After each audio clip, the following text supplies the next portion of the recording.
Gilles.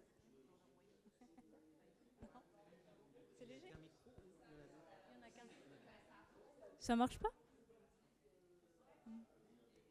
Allô? Ah, après, là, pour le coup, pour l'enregistrement, je pense qu'il vaut mieux augmenter directement sur l'enregistreur. Donc le 2, comme là, là, là, là, là.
Je suis Hélène, un collègue. Vous connaissez moi, je connais, mais...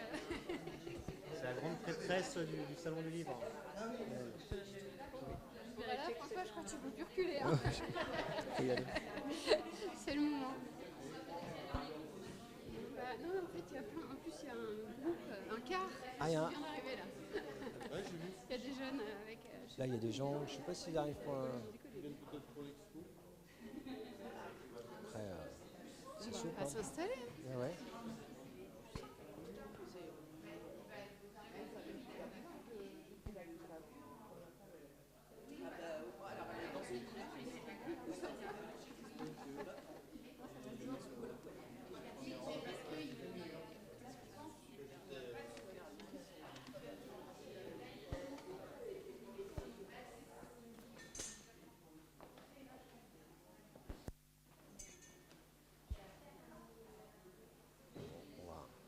Hop.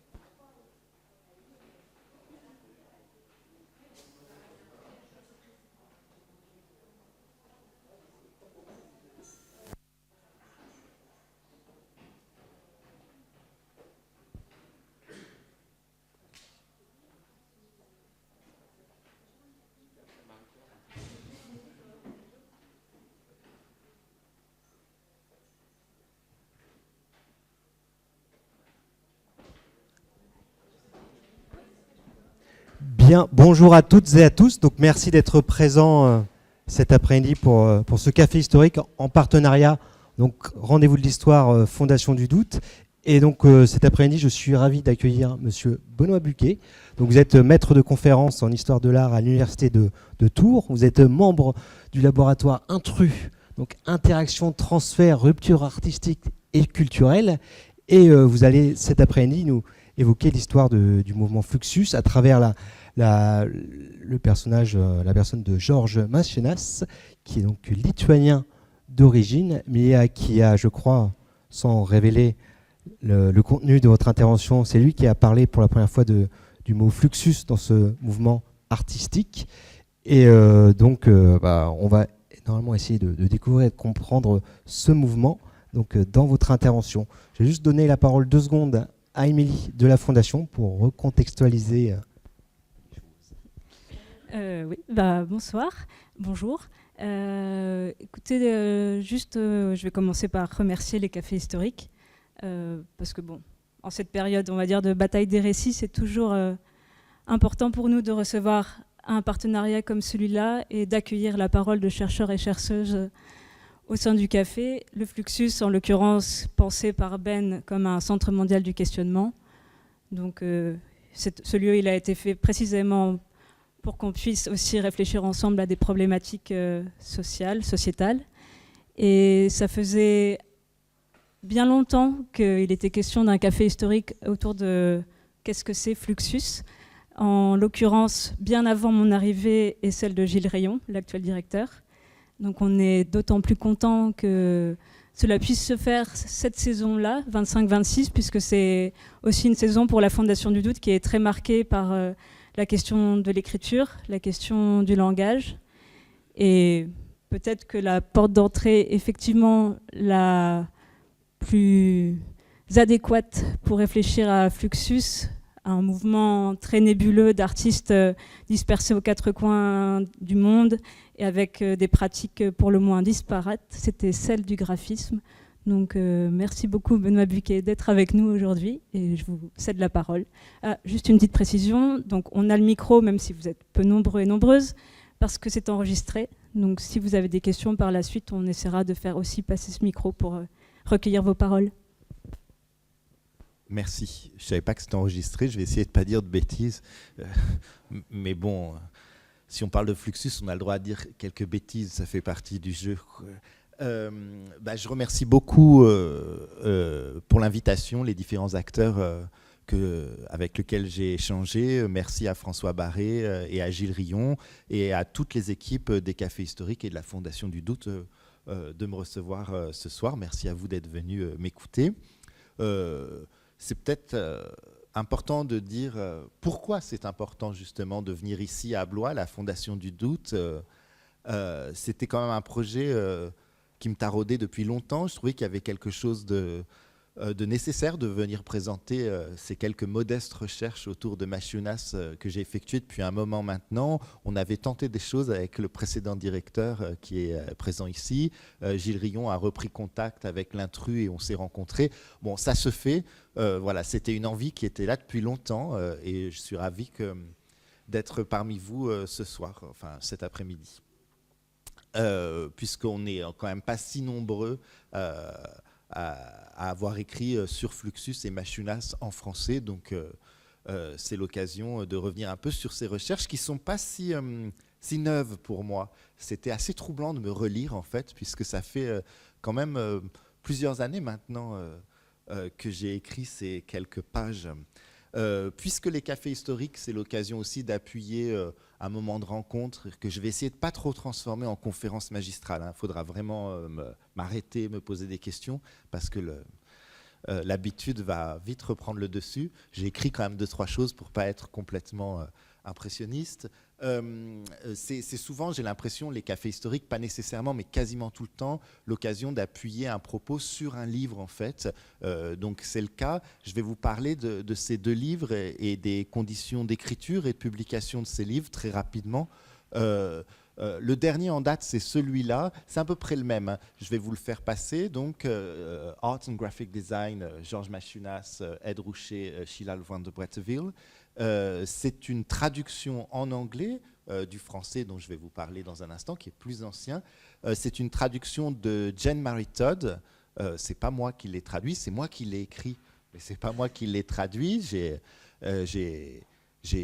assisté l'éditeur. C'était assez troublant, en fait. Hein, c'était une première pour moi, puisque c'est très clairement moi qui écris, mais en même temps, je n'ai pas ce niveau d'anglais véritablement pour être dans ce détail-là. Donc, je remercie la traductrice qui est décédée juste après ce livre. J'espère que c'est pas mon écriture qui l'a tuée. Les 2 derniers livres qu'elle a traduits en anglais, elle traduisait exclusivement du français vers l'anglais. C'est le mien et celui de Mavridora. Non, c'est pas Mavrid. Je veux pas dire. Je suis enregistré. C'est un livre sur la préhistoire. De Maria Stravinaki, voilà, c'est ça, et l'art contemporain. Donc, c'était une traductrice qui avait fait sa thèse sur l'autobiographie chez Freud et Derrida, voilà. Qui lisait très bien le français, vous vous en doutez. Et puis je me suis donné comme règle, parce que c'est bien de s'imposer des règles un peu absurdes, de citer une fois Freud et une fois Derrida ce soir. C'est plus un jeu qu'une façon de lui rendre hommage, même si c'est peut-être un peu des deux en fait. Mais voilà. C'est un livre qui est composé, c'est celui-là, de 3 parties. Et moi, je vais vous parler d'un petit tiers, puisque la partie 2 est très gourmande, elle prend beaucoup de place, mais la première partie qui est justement qui gravite autour de Fluxus et du design et de Georges Machunas, du design graphique. Mais ça, c'est une traduction d'un livre français qui m'est très cher. L'éditeur en a mis quelques-uns ici. Et c'est un très beau livre, je trouve. Je ne sais pas s'il est bien écrit, mais en tout cas, il est très beau graphiquement, puisque c'est moi qui ai choisi les graphistes, ce qui n'était pas évident. Hein. Il fallait imposer les choses à l'éditeur, donc trouver de l'argent pour avoir du pouvoir, etc. Donc, je suis très content du résultat. J'aime bien la qualité du papier, j'aime bien les choix typographiques, j'aime bien le poids du livre. Tout ça, ça a été fait en concertation. C'est un livre qui se joue aussi de ce que peut être un livre universitaire, puisque mon nom et le titre de l'ouvrage ne sont pas visibles. Il faut vraiment être sous le bandeau.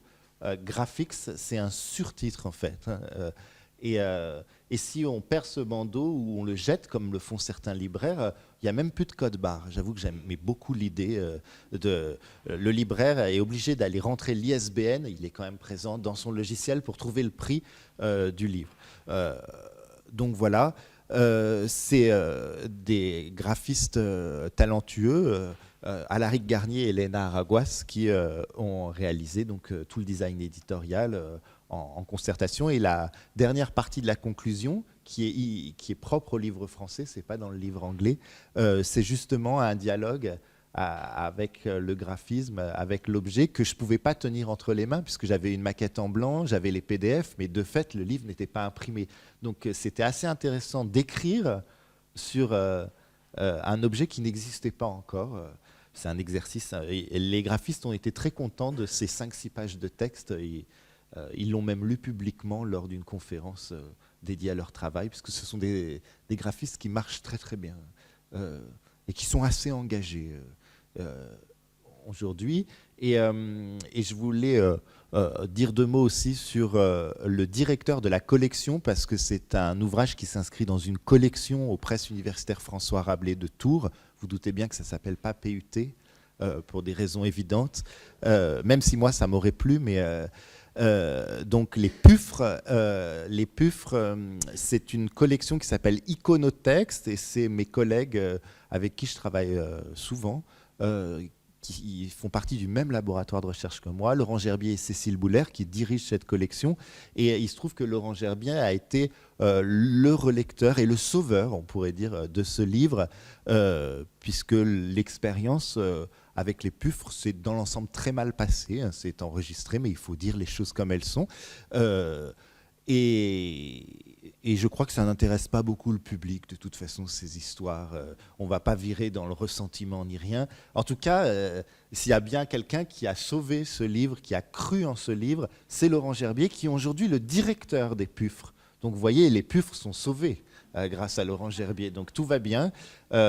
Mais Alaric, Léna et Laurent sont vraiment les 3 personnes qui ont cru en ce livre et qui se sont battus avec moi pour qu'il existe. C'est pas évident parce que l'auteur veuille pas imposer, mais veuille et des exigences de forme, c'est un peu particulier. Donc, c'est-à-dire casser les habitudes graphiques de la collection. Enfin, c'était pas facile.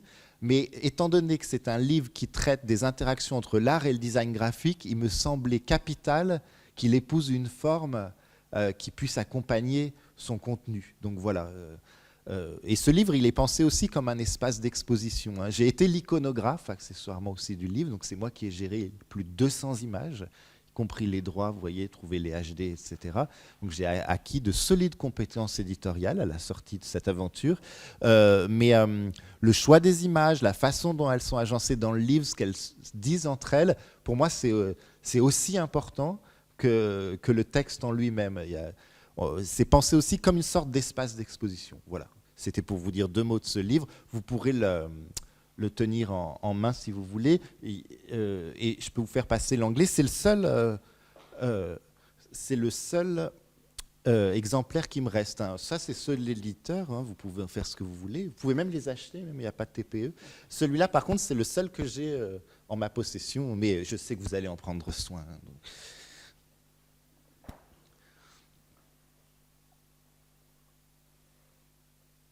Et dans le livre anglais, j'ai pu mettre une dizaine d'images supplémentaires. Enfin, il y a des petites différences, notamment tout ce qui était au Museum of Modern Art de New York était beaucoup trop cher pour le livre français, puisque c'est les Italiens qui gèrent les droits pour l'Europe. Et donc là, c'était un autre biais. Donc il y a quelques images, et majoritairement liées à Fluxus, justement. Notamment une plaque. Si j'avais su, j'avais oublié la Fondation du Doute en A, un Exit de Georges Brecht. C'est pas le même que celui du MoMA. J'aurais dû peut-être venir taper à la porte ici pour voir si on pouvait pas faire une petite photo. Mais là, c'est les Américains qui payaient. Donc voilà. Alors ça, c'est pour les livres. Maintenant, on va rentrer un peu dans le vif du sujet, c'est-à-dire Machunas, qu'est-ce qu'il a fait à Fluxus et par quel biais. On peut évacuer très rapidement des questions biographiques. Je dis toujours à mes étudiants, non, commencez pas avec le biographique, c'est évidemment ce que je vais faire ce soir. Mais là, c'est un personnage quand même qui est très particulier, donc c'est important de rappeler 2-3 choses. Alors dans l'Assemblée, je sais qu'il y en a qui connaissent déjà tout par cœur, mais bon, c'est comme ça. C'est pas le cas de tout le monde. C'est pas quelqu'un qui est états-unien d'origine. Le rapport d'ailleurs aux États-Unis et à la mythologie américaine est assez ambigu chez Machunas. On pourra peut-être en discuter ensemble. Mais en tout cas, il est né en Lituanie en 1931. C'est pas l'URSS en 1931 encore, la Lituanie, mais il fuit au début des années 40, précisément en lien avec l'invasion soviétique de son pays. Hein. Il a 13 ans quand il fuit avec ses parents et sa sœur Nicole. D'abord pour l'Allemagne, hein, c'est pas toujours évident parce que c'est de camp de réfugiés en camp de réfugiés. Machunas a une santé fragile. En 1948, la famille prend le large pour les États-Unis. Et Machunas est en âge de faire des études supérieures et il entreprend, parfois un peu en dilettante, des études supérieures, donc en architecture à Pittsburgh, en graphisme à la Cooper Union. Ça, c'est important par rapport au sujet de ce soir. Hein. Le graphisme à Cooper Union, c'est une école très réputée aux États-Unis, à New York, de 49 à 52. Hein. Il fréquente la Cooper Union. Il fait aussi des études en anthropologie et en histoire de l'art à l'Université de New York. C'est quelqu'un qui est tout à fait passionné par bon nombre de sujets. C'est aussi un passionné de musique. Je ne crois pas qu'il ait fait des études de musicologie, mais c'est vraiment un grand passionné de musique, ce qui n'est pas étonnant quand on connaît l'importance de la musique pour Fluxus et d'instruments de musique. Il aura même pendant un temps une petite galerie qui vendra des instruments qui imitent, enfin comment on dit, des répliques d'instruments anciens, etc. C'était un grand amoureux de Monteverdi, apparemment. Voilà. D'ailleurs, il y a un beau film, c'est pas le meilleur film, mais il y a un film de Mékas avec beaucoup de Monteverdi qui est un hommage à Machunas. Mékas étant aussi lituanien d'origine, ils étaient très proches. Mékas qui d'ailleurs a répondu à certaines de mes questions quand j'ai écrit ce chapitre du livre, mais qui est décédé maintenant. Donc, j'ai eu un mail de Ben aussi, je vous le citerai, le mail de Ben. On est à la Fondation du Doute. De façon très élégante de ne pas me répondre en fait. Hein, mais, donc voilà, que vous dire d'autre? Bon, curieux personnage, là vous l'avez jeune et vous l'avez un petit peu moins jeune. D'ailleurs, c'est cette photo de Peter Moore qui est utilisée dans une très belle pièce de la Fondation du Doute, qui est ce sont ces tampons pour les passeports. Là, il y a l'une des 3 photos, c'est celle-là. Très cultivé, hein, vous vous en doutez, volontiers histrion, pas toujours très commode, hein, vraisemblablement. qui, bon, ça vous le savez ou vous vous en doutez, je pense que vous avez tous visité au moins une fois le lieu ici, c'est quelqu'un qui se passionne pour les avant-gardes. Il ne suivra pas directement l'enseignement de John Cage, hein, contrairement à ce qu'on lit parfois.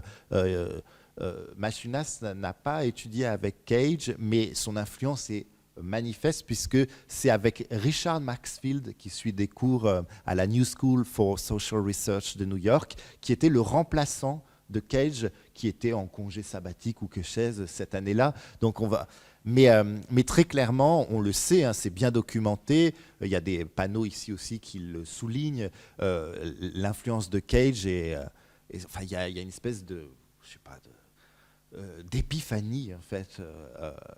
En lien avec Cage par rapport à toutes des jeunes artistes, etc., qui suivent avec passion ces cours. Ça devait être vraisemblablement quelqu'un, on le sait, qui avait beaucoup de charisme et qui a fait beaucoup pour la musique, mais pas que. Il y a vraiment une idée d'embrasser quelque chose de l'ordre de l'intermédialité, en fait, hein, chez beaucoup de ces artistes. Voilà. Machunest, important... il baigne dans cette nouvelle avant-garde qui se met en place à New York à la fin des années 50 et que certains et certaines, d'ailleurs surtout une critique d'art qui populisera ce terme, ont qualifié de néo-dada ou de néo-dadaïsme. Bon, c'est un terme qui est peut-être un petit peu désuet aujourd'hui, néo-dada, on l'utilise moins. Machunas, pendant un temps, a hésité à endosser ce terme, à en faire sa chose, mais il a choisi très vite le mot fluxus, le terme fluxus, qu'il n'était pas si facile d'imposer, hein, parce que rien n'était gagné au début des années 60. En 1962, fluxus n'est pas du tout encore rentré dans l'historiographie. Hein. C'est...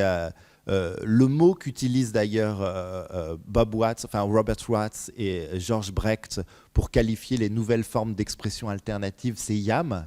Leur chose, c'est le mot YAM. Vous voyez, là, vous avez un programme. Alors, il était en Allemagne à ce moment-là, Machunas. Il avait quitté New York. Il n'avait pas été très, très réglo au niveau budgétaire dans sa galerie. Il a fui un peu les créanciers. Il va travailler pour l'armée américaine à Wiesbaden. Il faisait le lettrage pour les avions, mais à New York, il y a quand même des nouvelles tendances, et YAM, alors ça peut avoir une sonorité asiatique, c'est aussi le mot mai, le mois de mai qui est recomposé, enfin peu importe. Voilà. En 62-63, Machunas est en Allemagne, je vous le disais.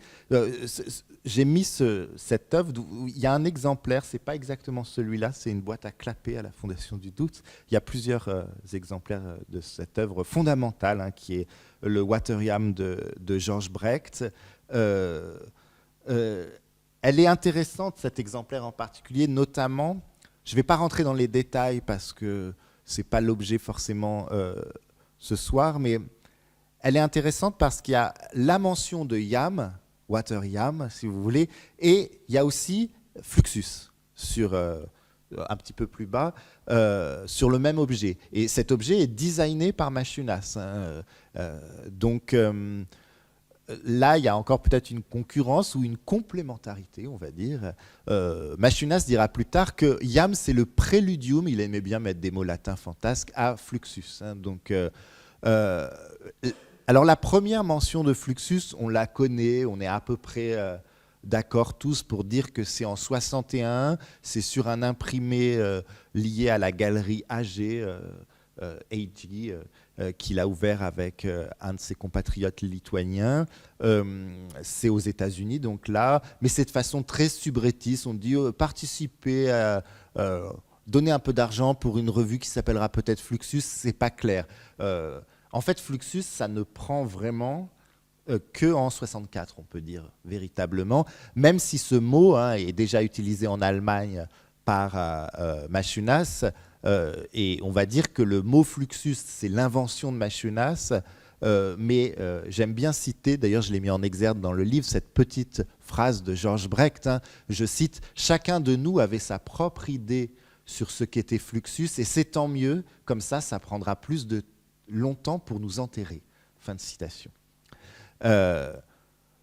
ce que je retiendrai surtout et qui me semble absolument capital pour engager la discussion, qui ne manquera pas d'arriver là, c'est cette volonté de labellisation, en fait, qui peut paraître curieuse, qui peut d'ailleurs faire écho à des logiques très corporate, alors même que Fluxus, dans l'ensemble, c'est pas tellement une mouvance à la solde de l'entreprise globalisée. Vous voyez, c'est plutôt un mouvement assez subversif, une résurgence dadaïste. C'est pour ça qu'il y a cette question néo-dada qui se pose.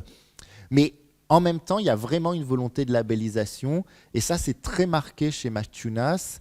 Et c'est ça que j'aimerais interroger, en fait. Et c'est ça que j'ai tenté d'interroger. Et il ne s'agit à aucun moment de minorer la dimension musicale et sonore, les actions parfois violentes de Fluxus, les rêves de dissolution dans le quotidien, la question du concrétisme, de l'aléatoire, de l'agir. Non, tout ça, c'est aussi valable, sinon plus, pour rentrer dans Fluxus. Le graphisme n'est pas du tout la seule porte d'entrée, loin de là. Et moi, ma volonté, c'est surtout pas étouffer ce que je viens de vous dire là, mais j'ai envie de voir en quoi ce qu'il convient d'appeler Fluxus est définitivement marqué par une identité visuelle qui est orchestrée par Maciunas. Et je ne suis pas le premier à souligner ce point. Ce n'est pas moi qui ai découvert. Toutes les personnes qui s'intéressent à Fluxus ont vu qu'il y a quand même une régularité parfois, il y a une cohérence graphique de certains objets qui ne sont pas du même artiste, mais quand on regarde dans le détail, en fait, on s'aperçoit que la plupart, c'est Maciunas qui y a touché aussi et qui a harmonisé un peu les choses. Même si à la fin du compte, Fluxus n'est pas une grande harmonie, c'est pas ça. Il y a par exemple une chercheuse qui disait dans un article paru dans la revue Grey Room en 2008, maintenant ça remonte un tout petit peu, qui s'appelle Julia Robinson, je la cite, le cœur du design performatif de Maciunas était l'étiquetage, le marquage, c'est ma façon de traduire labeling, là. Sa transformation des fonctions a commencé par la fonction du label. Si le label pouvait être si efficace dans l'exploitation de la marchandise, là j'ai traduit commodity par marchandise, pourquoi ne pas le faire fonctionner également au service de l'anti-marchandise, anti-commodity. Même si la question du design graphique, en revanche, c'est pas poursuivie chez Robinson, mais elle sent bien qu'il y a un enjeu de design et d'anti-design qui sont mêlés. Bon, on a donc Georges Maciunas, vous avez compris, on a Fluxus, c'est bien, mais tout ça c'est trop vaste et c'est trop binaire.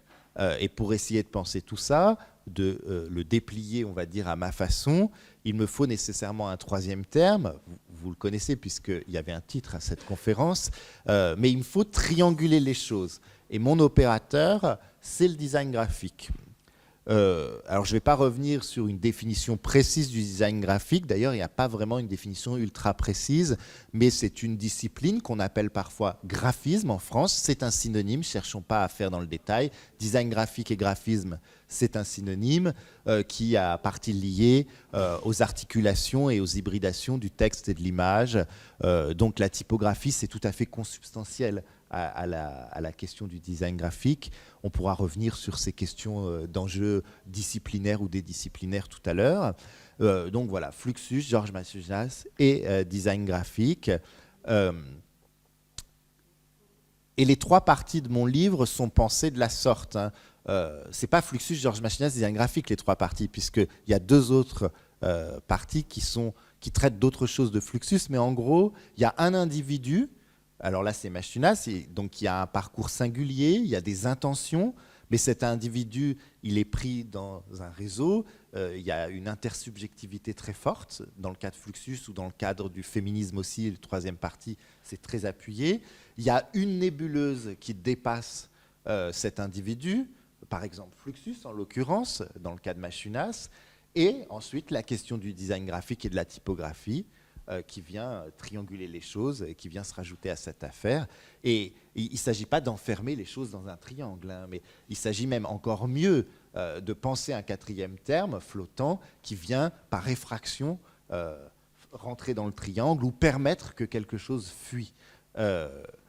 D'ailleurs, je me souviens, moi j'essayais de regarder à chaque fois, est-ce qu'un artiste a parlé du design graphique de Machunas, est-ce qu'un artiste, Fluxus, s'est exprimé sur la façon appuyée dont Machunas pouvait créer des objets, etc. Et ça n'a pas manqué, hein, plusieurs d'entre eux se sont très clairement exprimés sur la chose, Yoko Ono, et là il y a Vostell, on est page 55, Vostell qui est bien présent dans l'exposition aussi, pour peu qu'on active la pièce, on l'entend. Hein. Vous savez, c'est les portes de voiture avec les marteaux. Comme ça. Ils ne s'entendaient pas très bien avec Machunas, en fait. Il y avait une concurrence forte. C'est intéressant, Vostell, tout comme Machunas, a une formation de designer graphique à la base, en fait. Il s'est même formé auprès de Cassandre en France, qui était un grand affichiste de l'époque. Mais j'étais tombé sur cette petite citation, donc je me dis, je vais la... Il répond à Charles Dreyfus, hein, on est en 94, donc c'est pas récent, mais c'est pas non plus l'Antiquité. Hein. Dreyfus lui dit, et Georges Machunas, et Vostell de répondre, je cite Vostell, Machunas, un grand graphiste, un designer, tout à fait le style du commissaire à la culture bolchevique, Lunacharsky. Donc Machunas était le dompteur du manège, mais avant, pendant et après Fluxus, les lions s'échappaient du cirque et cherchaient leur liberté. Les artistes européens étaient des gens qui avaient une œuvre derrière eux et leurs œuvres ont été présentées dans l'arène Fluxus. Je me demande souvent quelle œuvre a créé Machunas, hormis le fait qu'il a été organisateur et éditeur. C'est à la fois un hommage, oui, grand graphiste, à la fois c'est un petit peu... c'est pas un artiste celui-là, moi je suis artiste, mais en même temps ça touche assez juste. Et donc ça vient complètement enrichir mon propos, Machunas, Fluxus, design graphique. Mais en même temps, c'est pour ça que j'aime bien un petit peu arriver avec une quatrième chose qui arrête de me rendre trop monomaniaque sur ces questions-là. Mais là, moi, j'avais jamais entendu parler de Lunacharsky, vous voyez. Moi, je ne connaissais pas. Donc, je me suis renseigné qui est ce garçon, puisque je connais bien sûr un petit peu ma révolution russe, mais ce n'est pas ma spécialité, si vous voulez. Et là, je me suis aperçu qu'il y avait quand même une traduction assez récente à l'époque, maintenant elle date un peu, de Lunacharsky, et qu'en fait, c'était une référence vraiment intéressante pour comparer à Machunas. Mais là, c'est plus le design graphique qui est renseigné, c'est autre chose. C'est la question de la musique, la question du collectif. C'est pour ça que je vous dis, c'est pas parce que moi, ma porte d'entrée, c'est le design graphique, que je veux fermer toutes les autres. Alors j'en profite pour vous donner la petite citation de Lunacharsky. Alors là, c'est un texte qui date de 24, traduit en 2005. Mais et l'on doit créer, alors c'est Lunacharsky qui parle, Lunacharsky c'est le commissaire de l'éducation du peuple à partir de 1917 en Russie. Donc c'est l'ambiance. Et l'on doit créer des œuvres musicales dans lesquelles notre travail et l'esprit de notre temps soient liés synthétiquement. Peut-être que des créateurs individuels n'y arriveront pas et le futur nous donnera l'exemple de création de petits collectifs qui se feront porteurs des idées d'un puissant groupe de travail. Peut-être prendrons-nous des moyens utilisés déjà par différents arts pour créer des œuvres d'art synthétiques pour nos fêtes de masse. Je ne sais pas dans quelle mesure l'idée d'une fête musicale pure est profitable, mais qu'une fête ne puisse se passer de musique, cela ne fait aucun doute. Fin de citation. Et je trouve que ce petit extrait de 24, il y a un écho très fort avec Fluxus, avec la dimension festive. D'ailleurs, ce sont des festivals la plupart du temps, des Fluxfest, etc.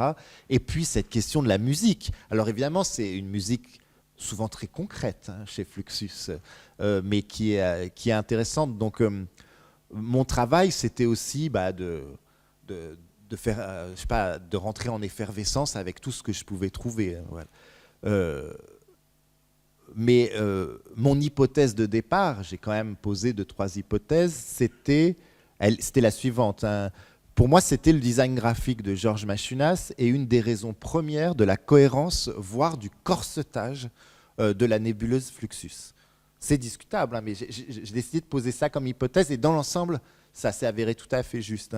Et les questions que je me suis posées dans le livre et auxquelles j'essaye de répondre sont les suivantes. C'est quel rôle le graphisme de Machunas joue-t-il afin d'inscrire Fluxus dans l'histoire, comment définir et interpréter au mieux ce design graphique et cette imagerie très reconnaissable, dans quelle mouvance Maciunas, typographique, dans quelle mouvance graphique et typographique Maciunas s'inscrit-il, quel rapport les autres artistes entretiennent-ils avec l'empreinte visuelle de Maciunas, qui passe à raison pour l'impresario de Fluxus. Tout ça, c'était vraiment les questions ce sont les questions qui habitent le livre. Et puisqu'on est à Blois, les rendez-vous de l'histoire, le café historique, etc., je peux peut-être pousser la problématique en posant sur la table l'agencement lexical suivant, historiographisme, pour peu que ce mot veuille dire quelque chose. Mais bon, essayons. Je ne l'ai pas utilisé dans le livre, voilà, mais j'ai insisté vraiment à plusieurs reprises sur l'ambivalence fondamentale de l'empreinte visuelle de Maciunas. Parce que, principal véhicule du flux, le graphisme de Maciunas en constitue paradoxalement la stase. Et je pense que le graphisme de Maciunas solidifie quelque chose de Fluxus, permettant ainsi plus aisément d'historiographier ce qui voudrait peut-être pas s'affranchir de l'histoire, mais en tout cas qui a du mal à y rentrer de par ses caractéristiques en fait liées au quotidien, à la dissolution de l'art dans la vie, etc. Donc peut-être qu'on peut s'autoriser à dire qu'il y a un historiographisme en fait chez Maciunas. De même, on pourrait, en continuant dans la culture très historienne, des choses comme ça, questionner le rapport à l'archive, qui est fondamental chez beaucoup d'artistes Fluxus, et chez Maciunas en particulier. Et puis je pourrais vous dire aussi sur quelles archives j'ai travaillé, parce que souvent, c'est pas obligatoire, mais c'est vrai que dans Histoire de l'art, il y a histoire, et c'est vrai que l'historien est toujours un peu sauvé quand il y a de l'archive, vous voyez, ça y est, quand il y a des archives, c'est bon, le sujet est là, c'est un leurre d'ailleurs, parce que les archives sont à interpréter, elles ne donnent rien. Mais j'ai travaillé sur des archives. Alors le fonds d'archives le plus immense et le plus complet sur Fluxus, c'est celui qui est aujourd'hui au Museum of Modern Art, ce n'était pas le cas au début de mon travail, ce sont les époux Silverman qui ont légué cette collection énorme, qui est aujourd'hui au MoMA. Mais moi, j'ai principalement travaillé sur les archives Jean Brown, qui ont été achetées par le Getty Research Institute. Donc, elles sont à Los Angeles, au Getty Research Institute, qui est une annexe du Getty. Ils ont beaucoup d'argent dans l'ensemble.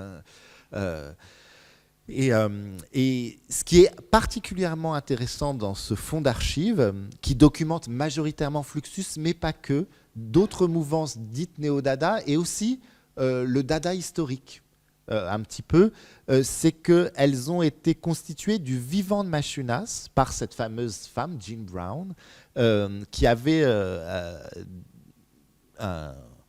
c'est pas une ferme, c'est un joli corps de bâtiment dans le Massachusetts, et elle voulait créer un centre d'archives de consultation, et Maciunas l'a aidé à designer les meubles. C'est des artistes qui faisaient par exemple les lampadaires, c'est Robert Watts qui devait faire les lampadaires pour la consultation. Donc en fait, c'est un fonds d'archives dont Maciunas a mis la main à la pâte au début. Aujourd'hui, il est inventorié, c'est plus la même chose. Mais ça, c'est aussi intéressant, c'est que son travail de designer, en fait, il pense en designer. C'est pas que le design graphique, c'est aussi le design d'espace, le design d'objets, mais c'est vrai que ça prend surtout la forme du design graphique. Et quand je me suis relu, puisque l'exercice a été donc de relire ce chapitre, cette partie, même c'est plus qu'il y a 3 chapitres qui constituent une grande partie, j'ai constaté qu'il y avait plusieurs citations de Derrida dans mon texte.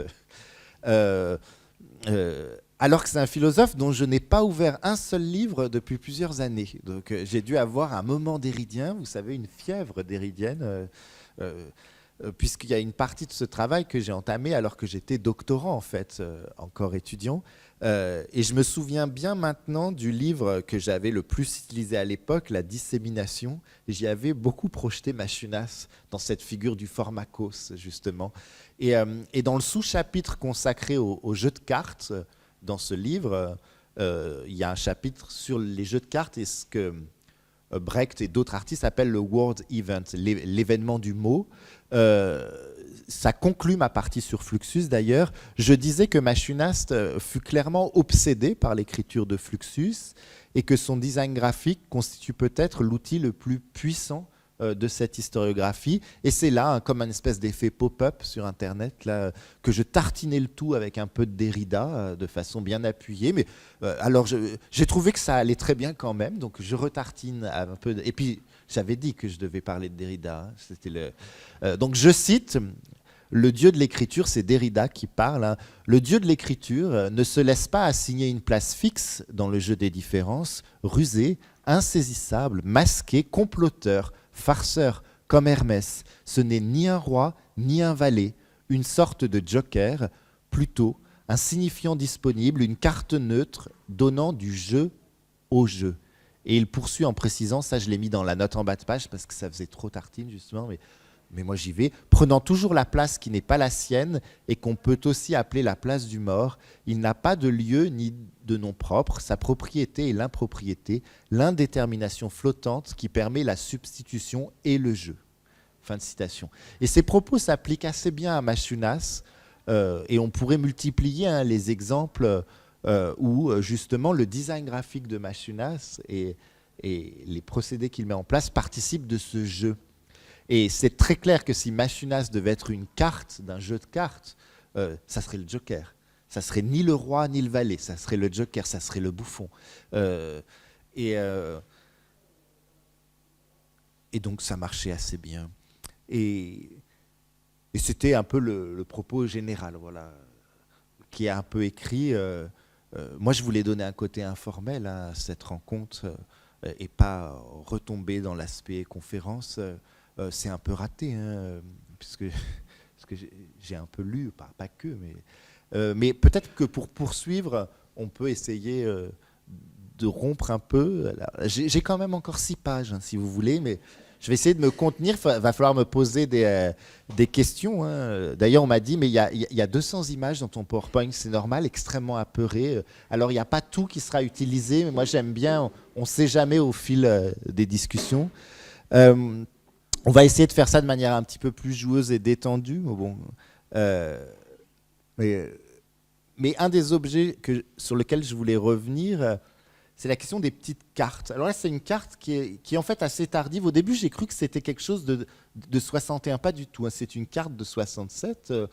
C'est une sorte de petite carte de visite qui a été designée par Machunas. Et là, vous voyez, si jamais vous la receviez, c'est pas tant pour faire la promotion de Fluxus que pour dire... je peux vous faire du design, du graphisme, etc. Mais quand on trouve la plaque, parce que le but c'était rationaliser les coûts, donc là on va massicoter ça. Vous avez la carte que vous avez vue ici qui est quelque part là, voilà. Et vous voyez qu'il y a aussi une carte Implosions Inc. qui était le nom des éditions Fluxus qu'a souhaité donner en collaboration avec Herman Fine à un moment... Machunas. Il y a bien sûr la question de Fluxus. Vraisemblablement, le mot YAM n'est pas tombé aux oubliettes complètement, donc c'est là. Mais Machunas aura tout au long de sa carrière, qui est conséquente, mais bon, il s'est fait faucher par un vilain cancer en 78, mais il a fait beaucoup de petites cartes comme ça, et c'est sur ces petites cartes que j'aimerais bien proposer la première étude de cas. Ce sont des formats carrés, sur lesquels se désarticule en fait le nom d'un artiste. Il y en a plusieurs qui sont exposés dans les vitrines et surtout vous en avez agrandi dans la cour là. Je ne sais pas si vous êtes passé devant sans les voir, mais en tout cas grâce à cette rencontre, vous ne pourrez ne plus sortir sans vous poser la question de ces cartes. C'est du design graphique de Machunas, tout. Donc voilà, alors elles sont disséminées au sein des éditions Fluxus, parfois vous en avez 2-3, elles ont dû être distribuées à certains des artistes en question aussi, elles sont réunies aussi parfois de façon autonome, souvent on appelle cet ensemble d'œuvres Fluxus Name Cards, et là vous avez par exemple, c'est une photo de Machunas d'un livre designé par Machunas, où là c'est en forme d'accordéon que ces cartes forment une sorte de sculpture presque. Hein. C'est une belle photo et c'est un beau travail de graphisme hein, ici. Et ce graphisme, plus généralement, le graphisme de Machunas pour Fluxus, a partie liée, bien sûr, vous l'avez certainement compris, avec les trouvailles typographiques de Dada. Il n'est pas question ici de remettre en cause ce qui a déjà été mentionné à raison.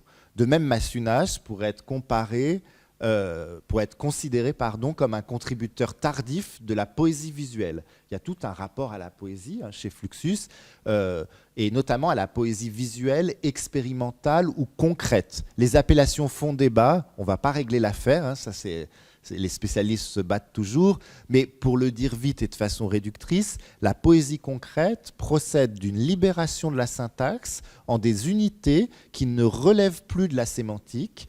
Donc lyrisme, description, narration, tout ça est remisé au profit d'une approche spatiale avant toute chose. Tout cela est fort juste. Il n'y a aucun problème. Et je plus sois, comme on dit aujourd'hui. Mais certains accents formels placent aussi Machunas aux côtés de la production graphique contemporaine de quelqu'un qui s'appelle Herb Lubalin, dont vous avez ici une œuvre. C'est particulier parce que c'est pas tant du graphisme. Ça, vous avez un ensemble de logos de Herb Lubalin.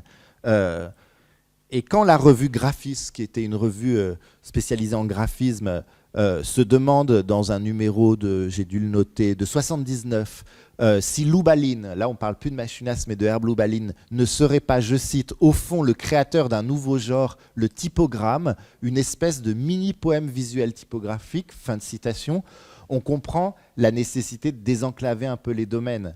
D'où l'intérêt justement de travailler aussi en histoire du design graphique pour faire des rapprochements qui sont extrêmement évidents en fait une fois qu'on met les choses côte à côte. Mais avec un autre acolyte qui s'appelle Aaron Burns, mais c'est pas très grave. Lubalin va fonder ITC, comment? Comment? Oui. Exactement, vous connaissez tout. C'est bien, c'est pas tout le monde. Hein. Voilà. ITC, International Typefaces Corporation, non, Typeface, pas Faces, Typeface Corporation, en 71. Et le travail pour ITC va permettre à Lubalin de renouveler toute une gamme typographique et de poursuivre ses expérimentations sur la variation des auteurs Dix, comme on dit dans le jargon, la suppression éventuelle des interlignages, l'imbrication inattendue des jambages. Il y a vraiment une expressivité typographique qui se met en place avec Lubalin qui est vraiment subtile et intéressante. Et en 74 paraît justement Upper and Lowercase, UNLC, c'est un numéro de magazine, un journal, on va dire, qui a à la fois un catalogue de vente et un journal d'expérimentation. Et en même temps, ça a beau être une plateforme qui permet de valoriser justement les nouvelles fontes typographiques, c'est aussi un journal d'information ouvert sur l'univers de la lettre, l'histoire, etc. Et je crois que c'est dans ce journal, non, c'est dans... peu importe, c'est ailleurs, mais peu importe, je vous cite Lubalin. Hein. Ce que je fais, c'est Lubalin qui parle, ce n'est pas vraiment de la typographie que je considère comme un moyen essentiellement mécanique de disposer des caractères sur une page, c'est du design avec des lettres. Aaron Burns appelait ça typographisme, et puisqu'il faut mettre un nom sur les choses pour les rendre mémorables, typographisme est aussi convenable que n'importe quel terme pour ce que je fais. Fin de citation. Et je crois que cette question du typogramme, elle trouve à s'exprimer chez Machunas dans ce que j'ai appelé l'opération de design du nom propre. Avec cette idée que la composition procède d'une adresse. Il existe au moins 60 cartes différentes, dont l'analyse au cas par cas serait très fastidieuse. Par contre, on peut essayer de faire un jeu. Voilà. C'est-à-dire, en gros, on va aller vite parce que je vous ai mis les 60 cartes. Mais il faut que vous arriviez à savoir de quel artiste on parle. Il s'agit toujours d'un artiste. Là, c'est assez facile. C'est Eric Anderson, réponse. Je vais faire, c'est juste l'esperluette qui devient le end du mot. Il y a des fois, c'est beaucoup plus difficile. Eric Anderson, là, vous avez très facile Ayo, qui est un artiste, c'est pas son vrai nom, c'est un artiste japonais. Vous savez, c'est celui qui fait les fingerbox. Vous pouvez mettre un doigt dans la boîte et après il a un délire arc-en-ciel jusqu'à la fin de sa vie. Il a bien connu Mashunas, qui lui a designé justement les fingerboxes. Vous avez donc Ayo ici. Là, vous avez Jeff Berner. Alors, il y a quelques artistes, je peine à savoir vraiment ce qu'ils font, pour tout vous dire. La plupart, je les connais quand même, mais alors, je n'ai pas documenté à chaque fois chaque artiste, mais ça serait intéressant. Là, il y a une exposition virtuelle à chaque fois pour la Fondation du Doute. J'ai une proposition pour plus tard. Là, vous avez, alors c'est un petit peu plus, il faut tourner la tête, vous avez Robert Bozzi. Là, vous avez, à mon avis, l'un des artistes majeurs de la nébuleuse Fluxus, c'est George Brecht. Alors, on le prononce bien Brecht, puisqu'il est américain, mais c'est un nom vraisemblablement d'origine allemande, mais j'ai cru qu'on me parlait de Braque la première fois qu'on m'a parlé de Brecht. J'étais là, qu'est-ce que c'est? Moi, je disais Brecht, mais Brecht, voilà. George Brecht, en même temps, on dit comme on veut, hein, c'est pas la police non plus. Là, vous avez, il faut encore tourner la tête, Stanley Brown. Là, vous avez, des fois je vous donne le prénom parce qu'il n'y est pas, hein, mais vous avez Silvano Bussotti. Là, vous avez, il s'appelle Giuseppe, mais on ne peut pas le savoir, là, Chiari. Mais le O devient un A, justement, c'est Chiari. Vous avez Christo.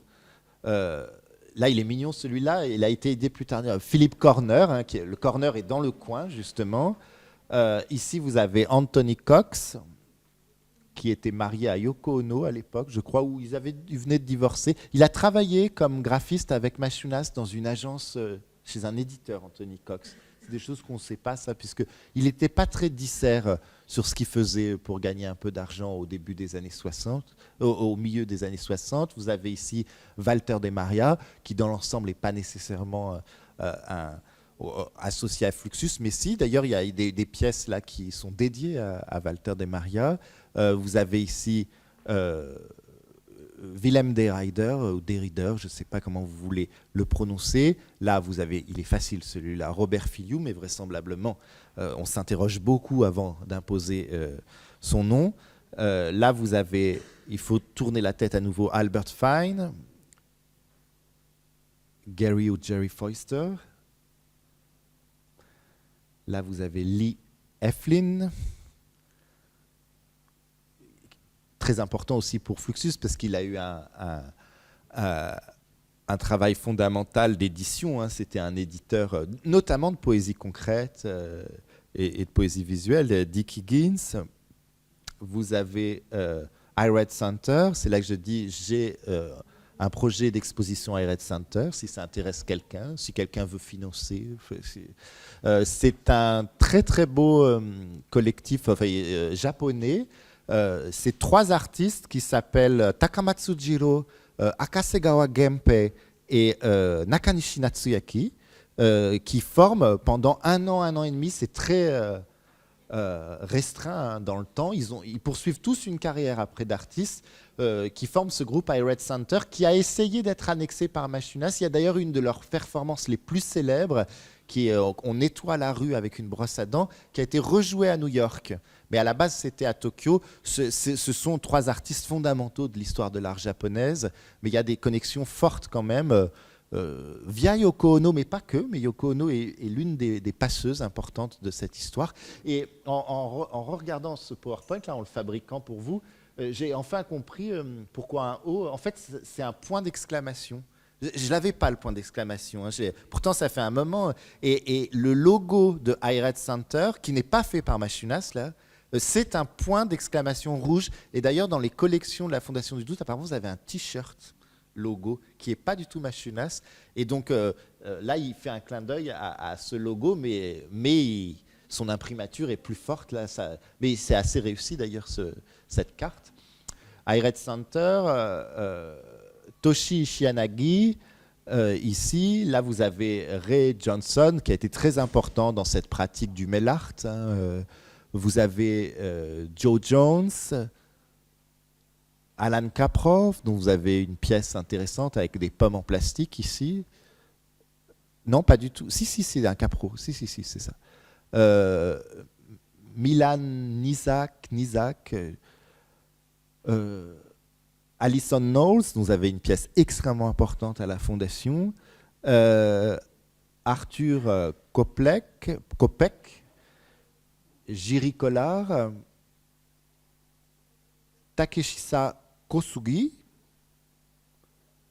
Shigeko Kubota, dont vous avez une belle pièce en haut, Trait du Championne, juste à côté, une œuvre très connue de son mari, Nam June-paik. Là, vous avez Georges Lando, là, Frédéric Lieberman, Giorgi Ligeti, Jackson McLeod, très important aussi dans cette histoire de poésie concrète, Georges Machunas, c'est pas le plus difficile celui-là, Jonas Mekas, dont je vous parlais tout à l'heure, donc un des grands monsieur du cinéma expérimental, Gustav Metzger, Barbara Moore, Robert Morris, rarement associé à Fluxus normalement. Mais après, il y a une envie de Machunas d'aller former son écurie.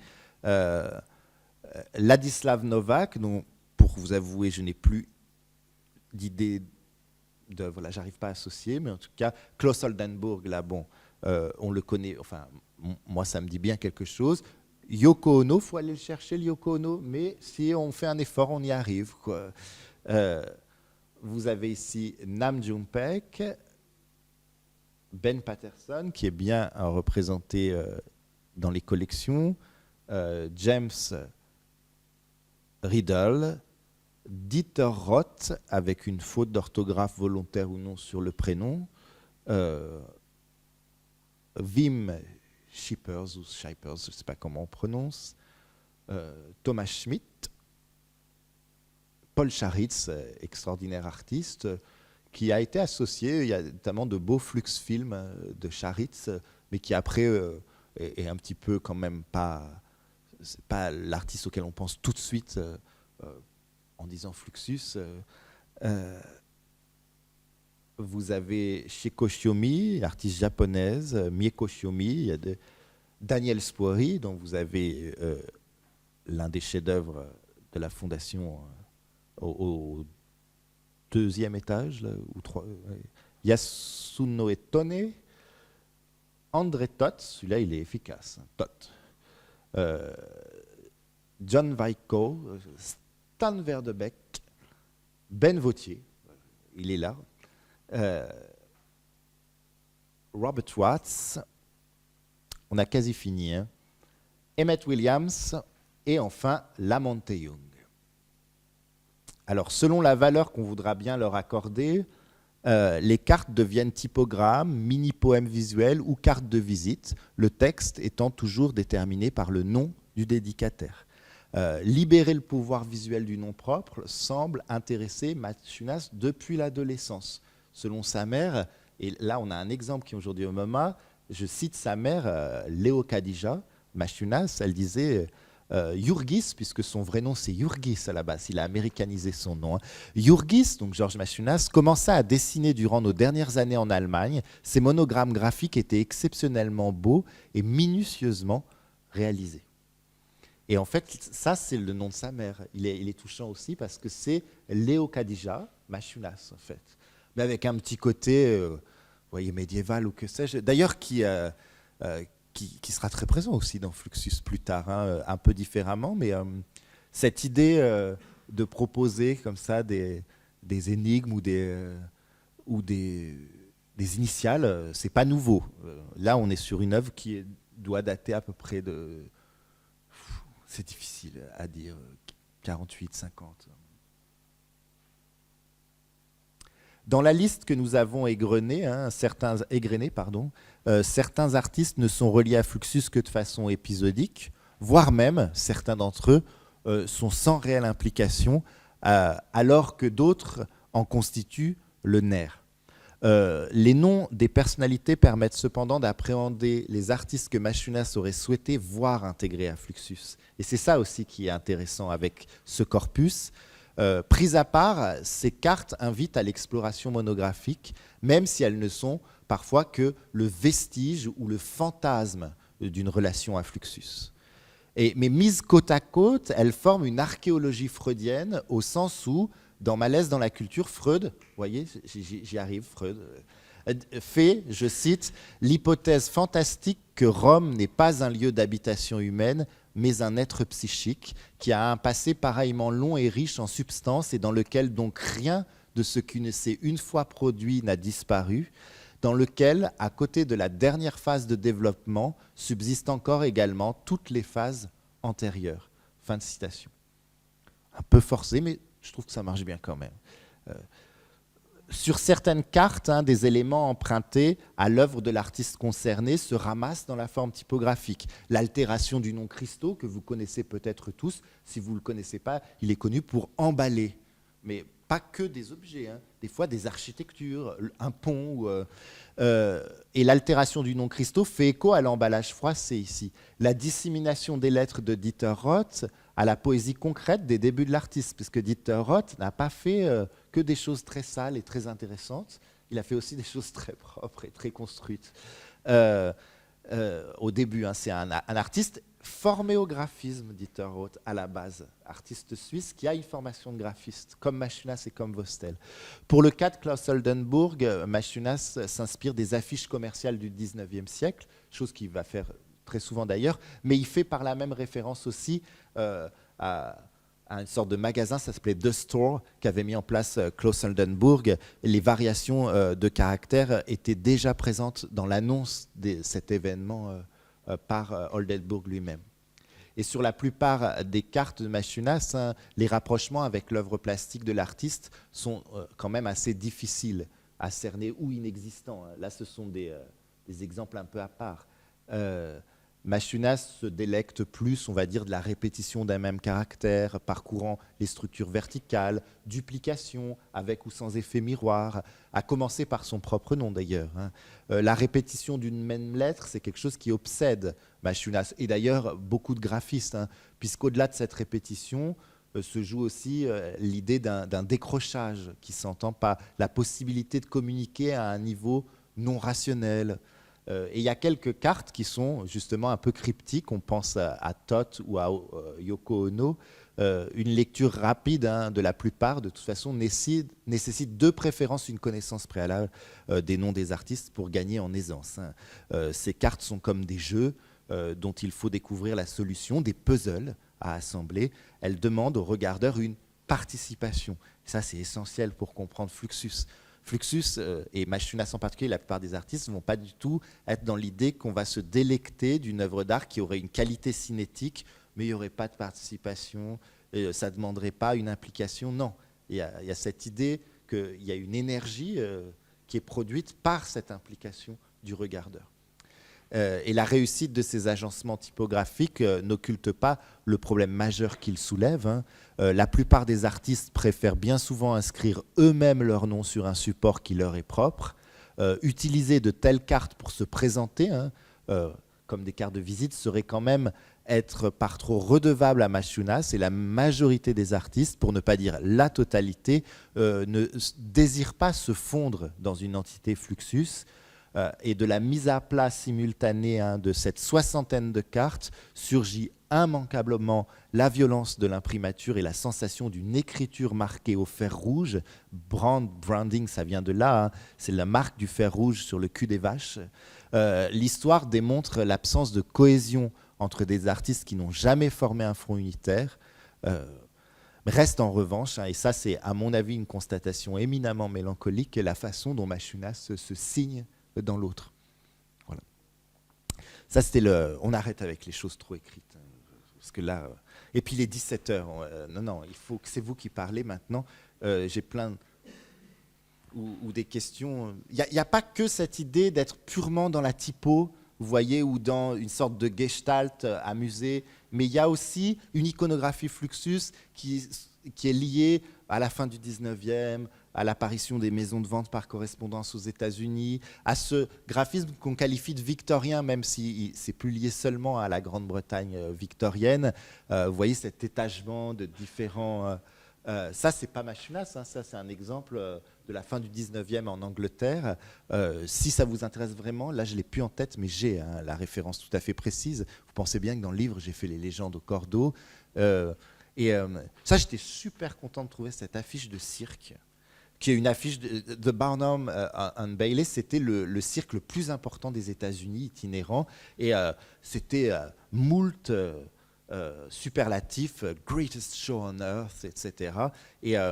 Et Machunas dialogue en fait avec ça. Et là, que ça soit des cochons qui font de la musique, je trouvais que ça pouvait être que celle-là. J'en ai choisi deux. J'ai des acrobates, mais là, les cochons qui jouent quoi, Yankee, Doodle, ou je ne sais plus, et il y a marqué God Save the Queen pour l'autre. Ça aurait beaucoup plu à bon nombre d'artistes Fluxus, c'est certain. Il y en a même un qui joue aux cartes en haut, l'autre qui fait teinter les cloches, ou je sais pas, peut-être il découvre où est cachée la balle. Enfin, c'était parfait ce côté amusement, quoi. D'ailleurs, l'idéologie très marquée des premiers manifestes Fluxus qui sont lancés à la foule en Allemagne en 62, en fait, 5-6 ans après, ça s'est un peu détendu. C'est un peu moins trotskiste, si vous voulez. C'est un peu plus amusement park, parce que... Ben voilà. Et il y a ça. Et puis éventuellement, on peut parler de ça, puisqu'apparemment, vous l'avez sous le sol, vous l'avez sur le billet. C'est un peu le logo de la fondation. Je ne sais pas si c'est Ben qui l'a choisi, si c'est en accord. Mais ça, j'ai documenté. Il faut acheter le livre, mais je peux vous le dire. J'ai documenté très précisément d'où vient ce poinçon, on pourrait dire.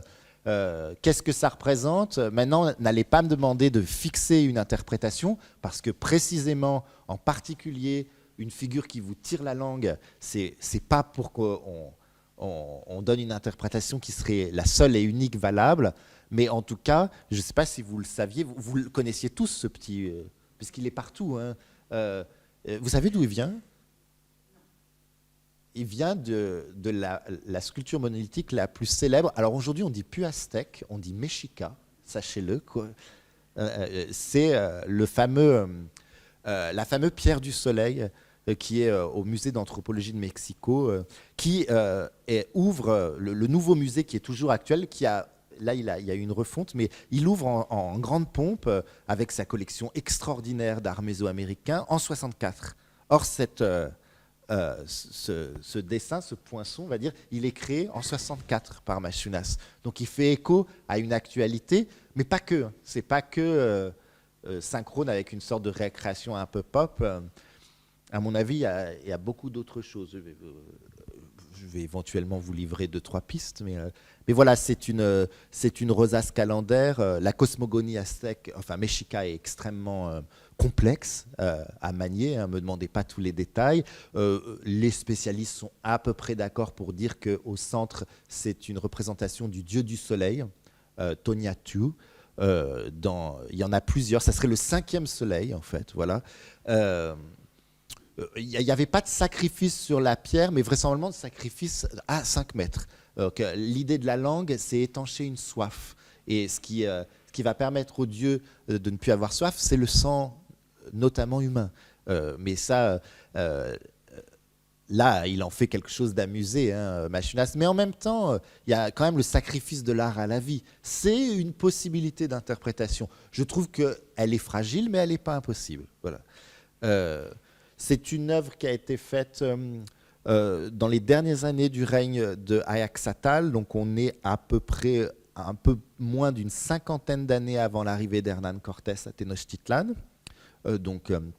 Comme vous le savez certainement, Cortés est le premier conquistador à ne pas s'arrêter sur les côtes, mais à percer comme ça, à rassembler les ennemis des Aztèques, comme on disait avant, et d'envahir. C'était plus compliqué Tenochtitlan, et Tenochtitlan tombe en 1521. Voilà. Et et là, il y a une lecture politique, à mon avis, qui est à faire et qui est à relier avec un artiste très important qui s'appelle Flint, qui est l'un des artistes qui, à bon droit, pourrait dire « c'est moi qui dis art conceptuel en premier », même si c'est... mais en tout cas, il y a vraiment... Mais c'est l'un des artistes, me semble-t-il, le plus politique et le plus politisé, peut-être, de Fluxus. Et là, il y a vraiment cette idée que l'art européen, que l'art nous vient de l'Europe et que ça, c'est un colonialisme et il faut dégager ça. Que l'art, c'est un colonialisme bourgeois, ancien, et que les États-Unis, enfin l'Amérique doit dégager ça. Et en fait, comme le disait l'historien de l'art qu'on lit plus aujourd'hui, Georges Kubler, que Machunas a lu, c'est sûr. Il faut bien se rappeler que les Espagnols amènent un art beaucoup plus épuisé, beaucoup plus ancien que l'art mexica, qui était très neuf, en fait. Puisque l'expressivité de la sculpture aztèque ou mexica, elle est très récente. C'est un empire qui a 300 ans d'âge, même pas. Après, la représentation occidentale, c'est autre chose. Et il y a un peu cette idée de se défaire ou de tirer la langue à cet européanisme qu'il y a dans le premier manifeste, vous voyez, de Fluxus, que d'ailleurs c'est Beuys qui va le renverser en disant oublie pas que qu'au niveau États-Unis, genre impérialisme, vous êtes pas mal aussi, tout compte fait. Il y a un jeu de réponse. Mais là, ça fait un peu corporate pour ceux qui connaissent Fluxus. Donc, non, il y a cette idée de critique coloniale, en fait, avec ça. Ça, je pense que c'est un élément interprétatif qui est très valable et que je pourrais justifier avec quelques citations, mais ça nous... il l'a quasiment jamais utilisé. À la base, il a certainement utilisé ça en lien avec un calendrier. Là, c'est un calendrier Fluxus. D'ailleurs, il y avait iRed Center, là. J'en remets une couche, mais à la fin du compte... ben voilà, cette face hébétée. Pour finir, avant qu'on discute, je vais vous lire le mail de Ben. Alors je lui demande, puisqu'il l'utilisait, mais alors qu'est-ce que ça veut dire? Vous vous souvenez, vous en avez parlé avec Machunas. Ben ne veut pas répondre, bien sûr. Qu'est-ce qu'il m'a raconté? Il m'a dit, qui c'est? Il faut le crier parce que c'était en capital. Là, en minuscule, le 50e anniversaire de Fluxus en 2012 sert de présentation pour sa dernière performance, La fin du monde. Voilà, Ben m'a répondu, La fin du monde. Et si vous vous souvenez, en 2012, en fait, les masses médias ont trouvé dans les civilisations précolombiennes une sorte de nouveau réservoir pour puiser dans des films l'annonce prophétique de la fin du monde, qui était prévue le 21 décembre 2012. Et puisque mon mail datait à peu près de ce temps-là, Ben s'est servi de ça. Et au passage, d'ailleurs, les médias fusionnaient calendrier maya et représentation aztèque, puisque cette fameuse fin du monde de 2012, c'était une fin du monde maya et pas aztèque, et en fait, et pas mexica. Et les mayas, c'est pas les mexicas. C'est vraiment. En plus, c'est deux cultures assez différentes, avec les comment ils s'appellent, peut-être les Zapotèques. Il y a plus de liens. Enfin, peu importe. On va pas faire une conférence sur la Mésoamérique. C'est pas le lieu. Voilà. Maintenant, si vous avez questions, envie d'autres exemples, je pense que j'ai fait. Oui, c'est ça. Plus d'une. Ouais, c'est trop là. J'avais le droit à 1 heure, c'est ça? C'était parfait. Merci beaucoup, Benoît Buquet, de nous avoir aidé à mieux connaître et comprendre Georges Machunas, d'avoir fait cette triangulation Fluxus, Machunas, design graphique, de nous avoir fait des travaux pratiques de lecture de design graphique. Et pour lancer la discussion, vous avez évoqué avant la carrière de Machunas après qu'il ait quitté les États-Unis pour l'armée américaine. Il était designer graphique pour l'armée américaine. Qu'est-ce qu'il a fait exactement? Et s'il a apporté une touche artistique à l'armée américaine, peut-être? Bon courage. Alors, déjà, on ne sait pas tellement parce qu'il n'y a pas beaucoup de documents. Il fuit un petit peu New York pour fuir les créanciers, parce que la gestion de la galerie AEG était pas très saine en fait. Et puis c'était une occasion de peut-être revenir en Allemagne, puisqu'il y avait, je ne sais pas combien de mois il y avait passé avec ses parents, mais c'était un pays qu'il connaissait, peut-être une langue qu'il devait parler également. Il parlait russe en tout cas, en Allemagne c'est pas... mais il est embauché pour faire le lettrage sur les avions. Donc en gros, non, il ne transforme pas l'identité visuelle de l'armée américaine. Mais c'est principalement du lettrage peint et peut-être un petit peu d'édition interne. Mais voilà, tout ce qu'on sait. Mais après, on n'en sait pas plus. Par contre, ce qu'on sait, c'est qu'il organisait des expos. Déjà, Fluxus, ça commençait à Altaro dès le mot, mais des expos d'art, il était déjà un petit peu organisateur et il volait de l'essence à l'armée américaine qui mettait sur le bas à côté des routes pour que les artistes puissent remplir leur voiture pour aller... et il utilisait le service postal américain, enfin de l'armée américaine, pour envoyer ces objets Fluxus, etc. Donc il a bien profité de tout ce que pouvait... apporter ce travail, somme toute temporaire, au sein de l'armée américaine.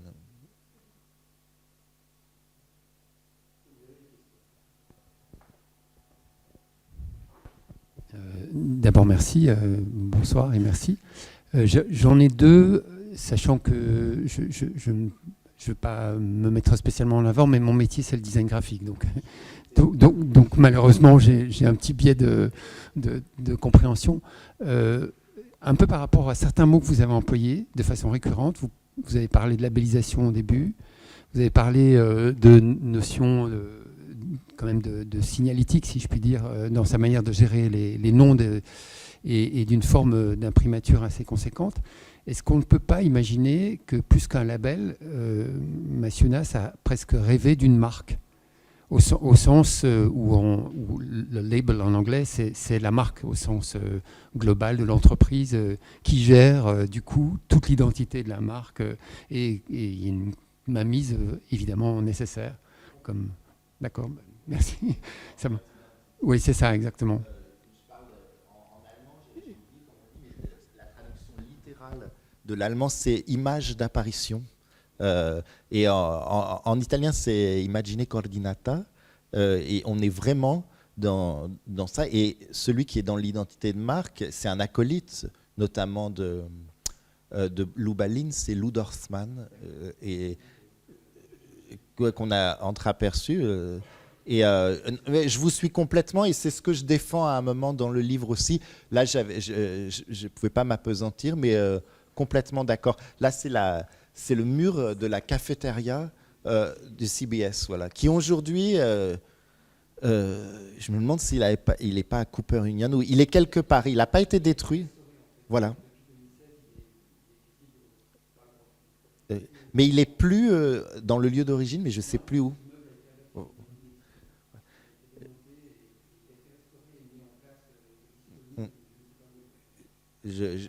Oui, tout à fait. Oui. Il y a des études de... Non, j'en ai pas mis plus. Ah ben non, j'avais quelque chose. Mais complètement, oui. Ça, c'est plus... ça m'intrigue. En fait, il a un registre typographique assez étroit, finalement.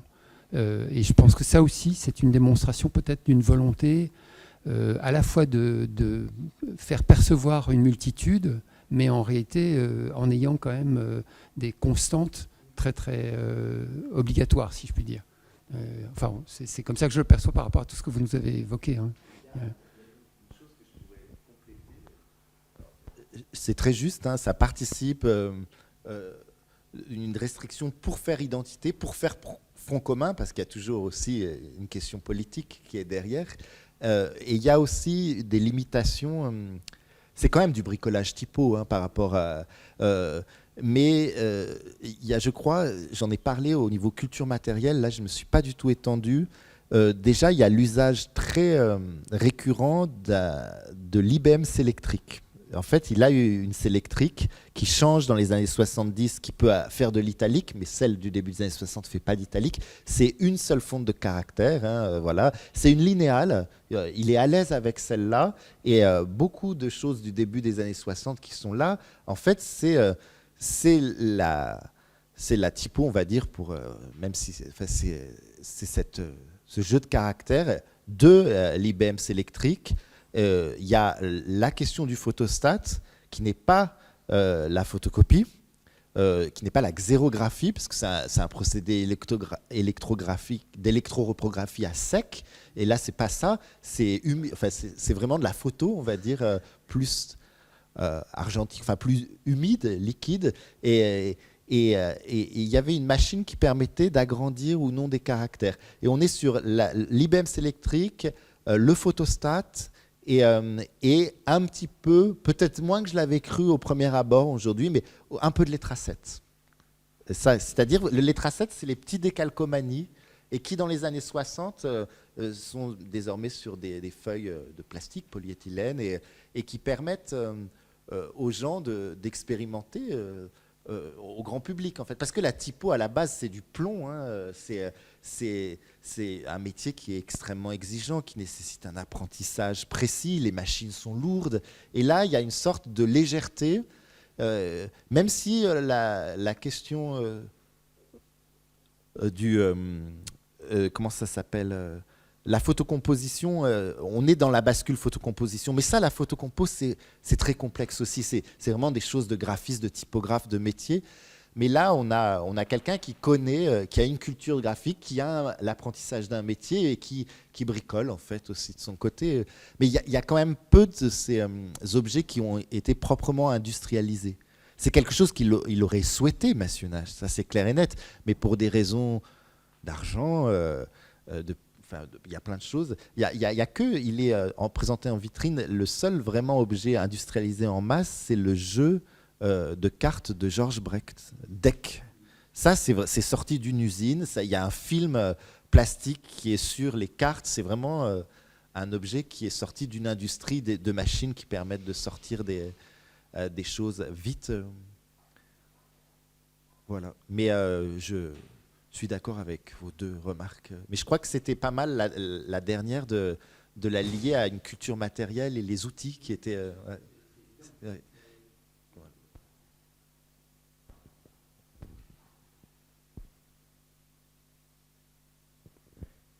Et une petite question sur les liens entre Massionas et Ben. Est-ce qu'ils ont échangé quand même régulièrement? Qu'est-ce qu'on sait de ces échanges? Alors, moi, j'aurais bien aimé entendre Ben, mais il n'était pas très disert. Je pense que des gens qui l'ont bien connu pourraient... ça serait intéressant que vous nous faisiez part de quelques anecdotes, puisqu'on a l'ancien directeur du lieu qui est là. Gilles a dû partir rapidement, qu'il l'a rencontré aussi. Moi, je ne l'ai jamais rencontré personnellement, mais oui, bien sûr, il connaissait très bien Massionas. Massionas avait une certaine estime pour Ben, en tout cas pendant un temps. C'était deux personnalités bien trempées, deux histrions, très clairement. Il a même voulu en faire à un moment, il a voulu diviser le globe en partie Fluxus zone ouest, Fluxus zone est, ou je ne sais pas. Et Ben était un petit peu celui qui allait gérer la zone européenne et française.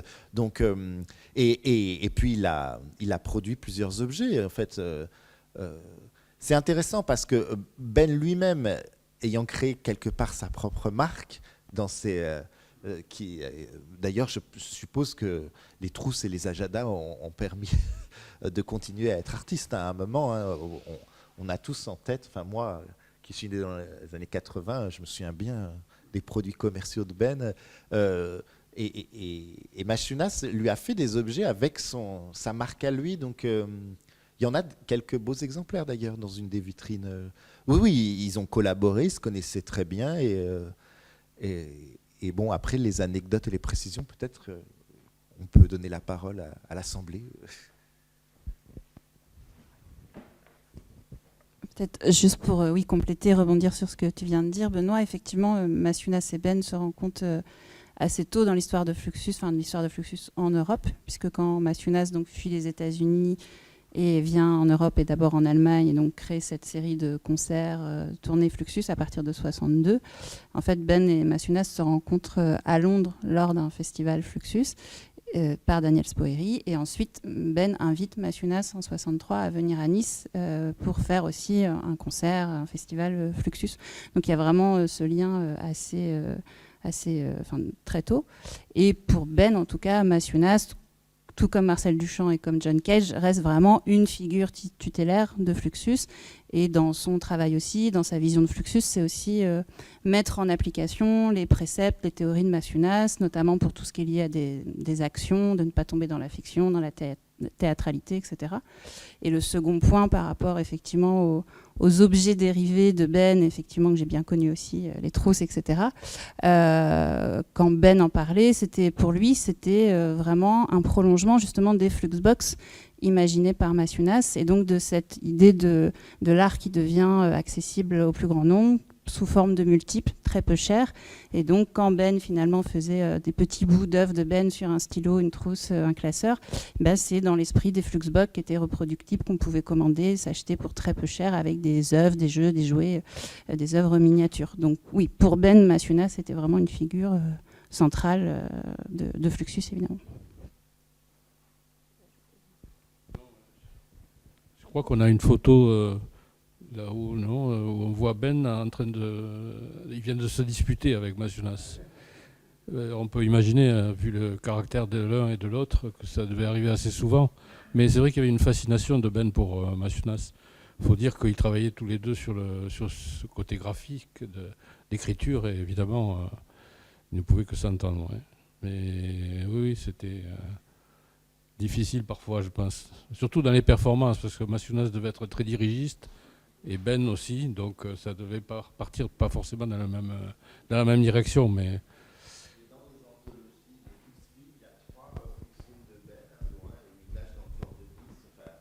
C'est une aventure c'est quand même un compagnonnage en fait, hein. Même si Masunas est mort assez jeune, hein, mais c'est intéressant aussi de rappeler, c'est vrai qu'il y a la connexion très forte avec l'Allemagne, de fait, et la scène de Wiesbaden notamment, hein, on pense à Nam June Paik et tout ça, mais il y a quand même des liens, c'est bien de le rappeler, avec la France, avec Ben, mais pas que. Par exemple, l'optique moderne, là, c'est Spoeri qui fait ça, hein, qui aujourd'hui, Spoeri, à la fin du compte, c'est peut-être parce qu'on est en France, son étiquetage, c'est très nouveau réaliste, en fait.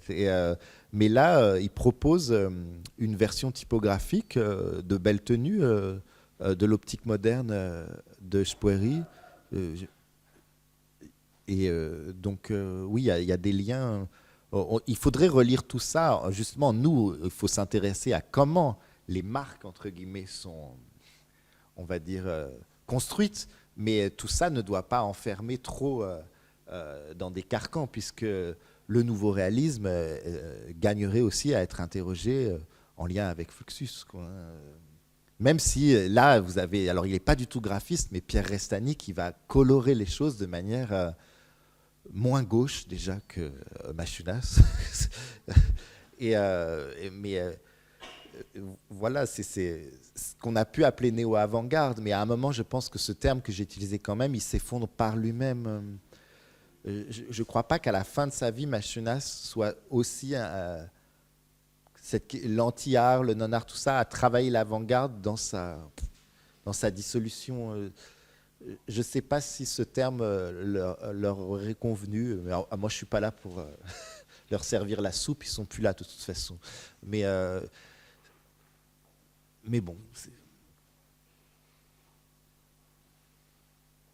Mais il y a des liens importants aussi avec la France. Et puis, il y a la CEDI aussi, après la CEDI qui sourit, puisque Brecht et Filiou vont aussi travailler ensemble. Enfin, surtout boire au café, d'ailleurs. Je ne crois pas que la CEDI était ouverte 24 heures sur 24. Et à la CEDI qui sourit, c'est à Villefranche-sur-Mer. Voilà. Il y avait des objets Fluxus designés par Masunas à la vente. C'est vrai que ce n'était pas en France qu'on pouvait trouver le plus facilement les objets de Masunas, mais on le pouvait quand même, hein, via Ben, voilà. Et puis via la CEDI, et puis par d'autres biais aussi, à Paris bien sûr. Il y a Jean-Jacques Lebel aussi, mais ça je connais moins bien. Mais il y a des choses là aussi avec Fluxus au centre américain. Là.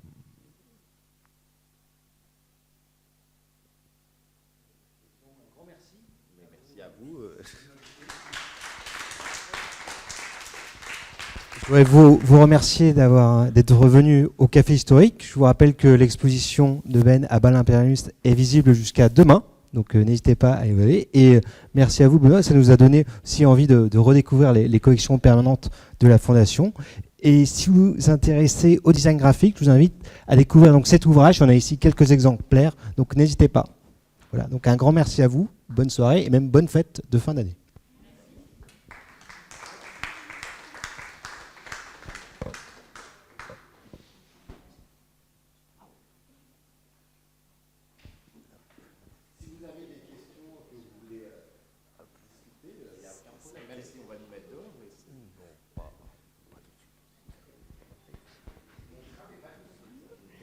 T'avais pas de questions ?